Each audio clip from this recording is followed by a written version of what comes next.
Hi, welcome to another podcast of the Apologist Bookshelf. Gary Zacharias here. I want to dip in for the second time to a book called Questioning the Bible by Jonathan Morrow, M-O-R-R-O-W. He's taking on 11 major challenges to the Bible's authority. So he deals with things like, is the Bible unscientific? Are the Gospels full of contradictions? Has the biblical text been corrupted over the centuries? Some really good, challenging questions. So he doesn't mess around. He takes some pretty hard issues. I did chapter 9 in an earlier podcast, and that was this chapter's title is The Bible Sexist, Racist, Homophobic, and Genocidal. Those are a lot of powerful challenges, especially in this society that we're living in. We're hearing a lot of comments like that. Well, something else that I hear quite a bit that I would like to take on is chapter 8, right next door. It's called, Is the Bible Unscientific? And, of course, we do live in an age of science, and so Morrow says for a lot of people, the Bible seems unscientific, not scientific, but unscientific. And you got things like the parting of the Red Sea. Really? A man gets swallowed by a giant fish. That's Jonah. And he's in there for 3 days. So he gets out and starts preaching. How about Jesus calming a storm and then he walks on the water? How about a man who's been dead for a few days, he's raised from the dead? The virgin birth. Things like that. Morrow starts the chapter with this quotation from Richard Dawkins, everybody's favorite atheist. He said, the 19th century is the last time when it was possible for an educated person to admit to believing in miracles like the virgin birth without embarrassment. Yeah, okay. So what he does in the early part of the chapter here is to take on just the big picture, which is, can we believe in miracles anymore? Are miracles possible? Because if they're impossible, then we can toss Christianity away. It's a supernatural religion. Miracles are essential to the Christian faith. I mean, if Jesus isn't God and if he doesn't rise bodily from the grave, then what are we doing? I guess we're just gathering on Sunday and singing some nice songs. So Morrow starts off with the prominent Scottish philosopher David Hume. He had an essay on miracles. And he said a lot of people think that Hume just wiped the floor with miracles and then tossed them away. And people now are saying that's not true. But let's go through this. So Hume says that belief should be justified by probability. And probability is based on the fact that nature is consistent. It always behaves in a certain way. So it's likely that it always will behave that way. So based on that probability, he says that exceptions to nature's law are so improbable, you can just consider them impossible. So anything that's unique to normal human experience, like a miracle, should be eliminated. Just get rid of it right out. He says a miracle, this is Hume talking, a miracle is a violation of the laws of nature. And so it said you can just toss that away. So that's his main objection. Of course, the problem with that, if you really think about it, it's called circular reasoning. Here's what C.S. Lewis pointed out. Now, of course, we must agree with Hume that if there is absolutely uniform experience, quote unquote, against miracles, in other words, if they've never happened, why, then they never have. Got that? So what did Hume say? That miracles can't happen because nature never has any miracles.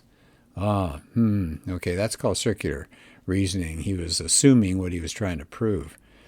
Let's go through 4 facts, quote-unquote facts, that Hume presented against miracles, and then Morrow offers a response to each of them. So here's the first one. Hume says, no historical miracle has been sufficiently attested by honest and reliable men. Okay, so in other words, we just don't have anything that we can trust. But Morrow says gospel writers were interested in and capable of recording accurate history, and Jesus was a miracle worker not just according to the Gospels, but it's in non-Christian sources as well, Josephus and the Talmud. And then several of the disciples get put to death because of their convictions that Jesus had risen from the dead. Now he says that doesn't prove that they're accurate, but it does show the depth of their conviction. So there's number 1. No historical miracle has been sufficiently attested by honest and reliable men. Really? Here's number 2. Here's what Hume says. People crave miraculous stories, and they're going to gullibly believe really absurd stories. And Morrow says, well, sure, some people will be gullible, and they'll follow some crazy ideas. But is that true for everybody everywhere? And he gives a book reference here. It's a book by Craig Keener, Keener, called Miracles, the Credibility of the New Testament Accounts. Keener has a 1,200-page book that explodes the myth that miracles have not occurred back in the ancient days and are not occurring today. And I had that book. That's a 2-volume book. I loaned it to somebody, and I think it's disappeared. But it's powerful. He documents, I'm talking about Keener here, he documents all kinds of healings and people gaining eyesight, and actually some people being raised from the dead. His own sister-in-law. All right, so is it always gullible people? No. Here's a third challenge that Hume comes up with. Miracles only occur among ignorant and uncivilized people. That sounds a little racist to me. But did Jesus' miracles occur among ignorant and uncivilized people? It was the Jews. They were highly educated. They were sophisticated people. They're not going to fall for a con job. And he says, Morrow says, again, I'd refer you to Keener's book to show what's going on in the world today. How about number 4? What else does Hume say? Miracles occur in all religions, so they cancel each other out. And Morrow says, well, that's true that other religions do have miracle claims, but none of the miracles are as powerfully attested to as the miracles of Jesus. And the historical evidence for the resurrection is really pretty strong. And I won't get into that here, but I agree. Gary Habermas has done a lot of work on that. So he says Hume's argument against miracles is unsuccessful. And after all, if it's even possible that God exists, and you can't rule out his intervention in the natural world before we consider the evidence. Seems like, and I agree, I think this is the heart of this thing, examine the evidence for miracles on a case-by-case basis. Don't just toss it away and just say, oh, it can't happen. Look at the evidence and decide. And most people, I think, would agree there's probably a God, but if there's a God, then you've opened up the supernatural, and God can intervene in nature. It's kind of like, I think it was C.S. Lewis had this illustration of you have a vase on a shelf, and somebody knocks the vase over and it starts tumbling toward the ground. Gravity is going to come into effect there, and that vase will land and smash to pieces. But what if somebody grabs the vase as it's falling and puts it back up on the shelf? Did that person cancel gravity? Did they get rid of gravity? No. They intervened. They put their hand in and made things happen differently, even though gravity was still working. So that may be a little bit like we can picture God intervening in a miraculous way.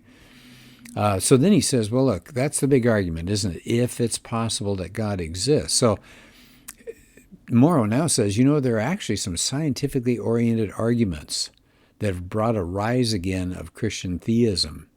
And here they are, and I've done talks on these. I think each of these is really powerful. One is called the cosmological argument. In other words, the universe had a beginning. How did it come about? It couldn't come about. It couldn't make itself come about. Right? There has to be a cause, and that cause has to be outside of matter, space, time, and energy, outside of nature. So what do you call something outside of nature? Supernatural. So it's reasonable to think that a transcendent cause outside of the universe is responsible. So at some point in time, the cause had to be timeless, immaterial, intelligent, powerful, and personal. That sounds like a beginner, right? I think Greg Koukl the one who says if there's a big bang, there has to be a big banger. So that seems to be a pretty strong argument. How do you get the universe here? How do you get the universe started? Number 2, here's another argument for God that we're beginning to really look at strongly these days. It's the design argument from physics. The laws of physics, everything from how atoms work to the attraction of electrons to the expansion rate of the universe. I mean, it's all the laws of physics and all that govern the universe are fine-tuned for human life. If you changed any of the numbers of these physical constants like gravity or whatever it is, the universe would be inhospitable. So that seems to argue for a possibility of a God who tuned everything exactly right. Then you've also got design. This is a third argument for God. You've got design in DNA. I mean, you look at the cellular organization going on. Morrow says genetic information does all that. Human DNA, he says, has the informational equivalent of about 8,000 books. Now, natural forces, just operating by chance and necessity, they can't explain how you get this biological information. It always comes from a mind. And here we go. We're back to God again. I like, he has a quote here from Anthony Flew, who says, he was a really strong atheist, but he wrote a book called There Is a God. And he says, I now believe the universe was brought into existence by an infinite intelligence. And he says, why? He says, modern science. Okay, he says, the world picture now is changing, and he has this view because of science. All right, let me pick up, what do I want to pick up here? Well, he says the problem that we're getting into is not science versus Christianity. They're not at war. It's naturalism against theism. Okay, does that make sense? Alvin Plantinga said there's a superficial conflict but deep concord between science and theism. Okay, so I know there's a lot of science and theism, meaning a belief in God. They overlap. But he says there's superficial concord but deep conflict between science and naturalism. Naturalism says there's no God. And he says it's not the kind of thing you think of, that science and theism fight. It's between science and naturalism. So he says there's a clash of worldviews. Okay, what else does he talk about here? C.S. Lewis says men became scientific because they expected law in nature, and they expected law in nature because they believed in a lawgiver. All right, I'm going to skip over part of this just because he's got some good stuff. Oh, the last part of the chapter, I want to spend just a couple minutes on this. I know this is not in depth, but I like what he does here. He said every time he starts talking about science to people, one of the big questions that comes up is what went on in Genesis, age of the earth. Oh boy, yeah, people, there's a lot of heat and fire that gets mixed up about that, isn't it? He said, first things, Christians need to present a united front opposing naturalism. All right, so we shouldn't be shooting ourselves, right? The enemy is naturalism. Secondly, he said Christians have to be charitable toward other Christians who disagree. And I've seen some great examples of charitable reactions, and I've seen some ugly responses where if you don't agree with somebody, they don't necessarily believe you're a Christian. And said you don't want to be seen as bickering and angry with each other. So what are the options? Right near the end of the chapter, and again, I'm going to go really quickly over these, but I think he was very fair. He said, here are the four views that interpretations of Genesis 1 and 2. But right before he starts that, he said, we may all clash on these particular areas, but he said, we all agree on some huge things. One, that God in Genesis is independent of creation. He's not created. He's not self-created. He's always been there. He transcends creation. He's sovereign over all creation. He alone is deity. And man does not provide for God, but God provides for man. So we can agree on a lot of these things before we get into the debate about Genesis 1 and 2. So he said, here are the four views. I would suggest there's a fifth one. I'm going to mention a fifth one in just a second. So he says, four interpretations of Genesis 1 and 2 that take the Bible seriously. By the way, that may be why he's not going to do the fifth one, but I still want to mention it. So the first one is, he calls it calendar day interpretation. Sometimes it's called a 24-hour view. And it says there were 6 24-hour days, boom, boom, boom, boom, boom, right in a row, and that's how creation happened.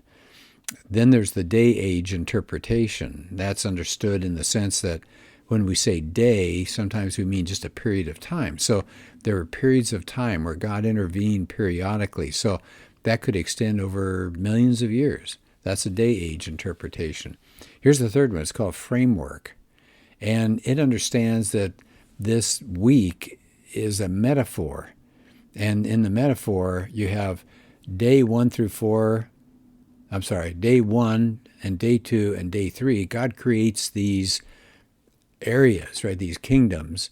And in day 4, 5, and 6, he fills those kingdoms with the appropriate animal life and all. So day 1 corresponds to day 4. Day 2 corresponds to the creativity of 5. And day 3 corresponds to the activity in day 6. So its kingdoms are set up in days 1 and 2 and 3. And then days 4 and 6 are the creation's kings that fill that up. So I know it sounds confusing, but just look it up sometime. It's the framework interpretation. In other words, It's more metaphor, not literal days necessarily. Then you've got one called the analogical days. So the idea is it's a 6-in-1 pattern. So 6 days like God worked is sort of like what we're supposed to do. We're supposed to work for 6 days. And they're broadly consecutive days, successive days, but unspecified length. So that's analogical, kind of a 6-to-1 relationship.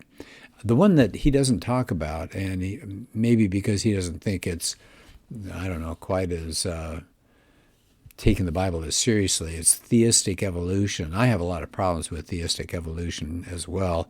But again, I won't get into it here. But theistic evolution says evolution really took place, but God knew and he figured out how to make it go where he wanted it to go. Okay, I mean, I hope you can see there's an initial problem with that. Evolution, by definition of the people who buy into it, say it's unguided. It's an unguided process. It's random. How do you have a random, unguided process that's guided and taken care of by God? It's like a guided, unguided process. That doesn't make any sense to me, but I'll leave it there. Okay, so he ends the chapter by saying we should be humble in our interpretations. And the older I get, the more I believe that. I have my own strong views, but I know in the past I stepped on some toes, and I feel really bad about that. I need to back off. I need to realize good, honest people disagree about these things. So he says we should have conversations in the public square and in our churches and youth groups about the evidence that undermines Darwinian evolution and points toward intelligent design. So I think that's a really good thing to talk about. He said we would gain a lot if we could discuss our differences openly, honestly, and charitably. And I say amen to that. So the book, again, Questioning the Bible, Jonathan Morrow's the author. He writes a lot of really good material, not just this book, but other books that make Christianity understandable for everybody. And so I recommend just about anything that he's put out. Okay, well, thanks for joining me. Let's do another podcast soon.